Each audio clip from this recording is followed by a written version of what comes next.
Bismillahirrahmanirrahim. Assalamualaikum warahmatullahi wabarakatuh. Bapak-bapak, ibu-ibu, mas-mas, mbak-mbak, khususnya adik-adikku sekalian yang dirahmati Allah dimanapun Anda berada. Kembali di Iip Channel bersama saya Iip Wijayanto. Kali ini kita akan membahas tema tanda-tanda rumah yang banyak makhluk halusnya dan cara membersihkannya. Ya, jadi mungkin banyak nih ya,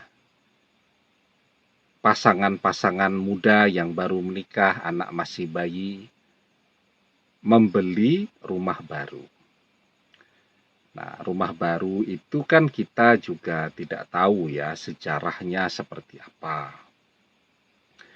Walaupun rumah itu dibangun memang dari nol, tetapi kan lahannya dulu seperti apa juga sejarahnya kita tidak pernah tahu. Nah, ketika sebuah rumah itu ternyata sudah ditempati oleh setan atau jin terlebih dahulu, karena mungkin dari berdirinya sampai dibelinya itu ada jeda waktu yang cukup lama kan. Nah, maka ketika penghuni manusianya ini menempati, ya tentu akan terasa ada banyak gangguan-gangguan makhluk halus ya, atau gangguan jin, atau gangguan setan ya. Kan setan paling suka juga tuh mengganggu manusia, apalagi ketika dia melihat bahwa ini manusia kok ibadahnya malas ya, sehingga rumah itu menjadi sarang atau tempat paling nyaman untuk mereka. Jadi tidak cuma manusia yang menempati, tetapi juga banyak makhluk halusnya. Ada beberapa tanda ya yang mungkin orang merasakannya. Yang pertama tuh, kalau ada makhluk halusnya atau setannya, maka yang paling terasa itu suasana rumah itu jadi sangat panas. Bawaannya suami istri yang ada di rumah itu jadi bertengkar terus. Jadi sangat emosional. Ya. Dan ujung-ujungnya setiap bertengkar minta cerai atau ngajak bercerai. Nah, itu tanda bahwa di rumah itu setannya banyak. Kenapa? Ya karena setan paling suka kalau melihat suami istri itu bercerai. Nah, jadi cara menceraikan suami istri itu kan tidak hanya dengan mendatangkan orang ketiga untuk merayu dan merebut istri, misal begitu kan. Tetapi dengan membuat suasana rumah tangga itu menjadi tidak nyaman ya. Suasananya pokoknya panas banget. Ya, sehari itu bisa bertengkarnya sampai berkali-kali. Itu tanda bahwa rumah itu banyak setannya. Karena memang setan paling menyukai perceraian. Maka dia akan manas-manasi terus tuh pasangan suami istri itu, dibangkitkan emosinya, kemarahannya, sehingga terjadilah pertengkaran terus-menerus yang kalau ini dibiarkan itu bisa nanti menjadi perceraian. Walaupun tanpa kehadiran orang ketiga. Ya karena bertengkar terus. Kenapa bertengkar? Karena emosi. Kenapa emosi? Setan yang meniupkan emosi ke dalam dada manusia.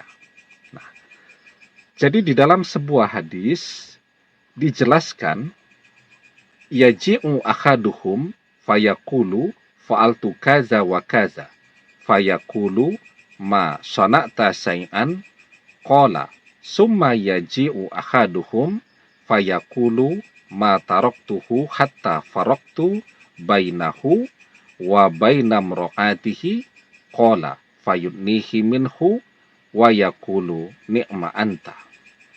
Datanglah salah seorang dari anak buah iblis dan berkata, aku telah melakukan begini dan begitu. Iblis berkata, engkau sama sekali tidak melakukan sesuatu pun. Kemudian datang yang lain dan berkata, aku telah meninggalkannya hingga aku berhasil menceraikan antara dia dan istrinya. Maka iblis pun berkata, sungguh hebat engkau. Ya, jadi itu tandanya yang pertama. Suasana rumah itu atmosfernya jadi panas, yang membuat orang selalu ingin bertengkar. Ya.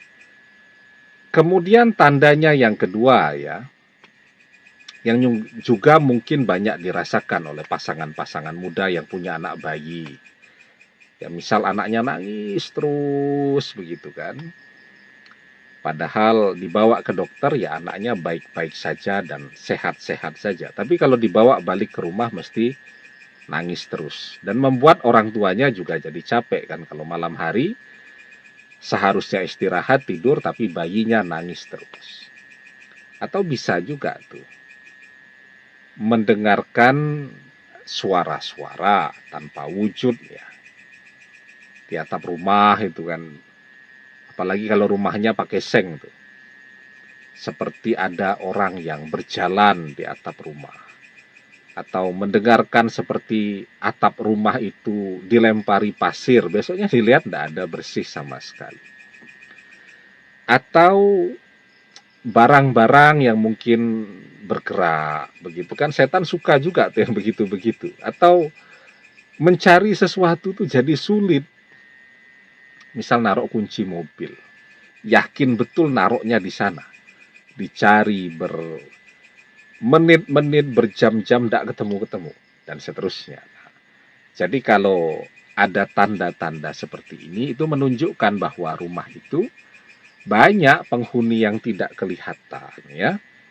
Karena itu agar rumah itu nyaman kembali ditempati, ya harus dibersihkan. Nah, sekarang cara membersihkannya bagaimana? Sebelum kita bahas cara membersihkannya ya, jangan lupa yang baru menemukan channel ini untuk memencet tombol subscribe dan menyalakan lonceng notifikasi agar Anda selalu mendapatkan pemberitahuan video-video terbaru dari channel kesayangan kita ini. Dengan subscribe, doa-doa kita selalu terhubung sehingga kita selalu bisa berdoa bersama-sama ya. Dan jangan lupa subscribe itu gratis ya. Nah, jadi sekarang yang harus dilakukan, rumah itu harus selalu digunakan untuk ibadah. Ya, ketika suami berangkat kerja, istri gunakan untuk ibadah. Misal mengerjakan sholat duha kalau waktu zuhur masih lama. Dipakai mengaji. Ya, yang terbaik rumah itu dibacakan surat Al-Baqarah. Di dalam sebuah hadis, Rasulullah Shallallahu Alaihi Wasallam bersabda, "La taj'alu buyutakum maqabira. Inna syaitan yanfiru minal baitil lazi taqra' fihi suratul Baqarah." Jangan menjadikan rumah kalian seperti halnya kuburan. Ya, kuburan itu kan tidak pernah dipakai mengaji, tidak pernah dipakai ibadah, ya dan seterusnya. Nah, inna syaitan yanfiru minal baitil lazi taqra' fihi suratul Baqarah.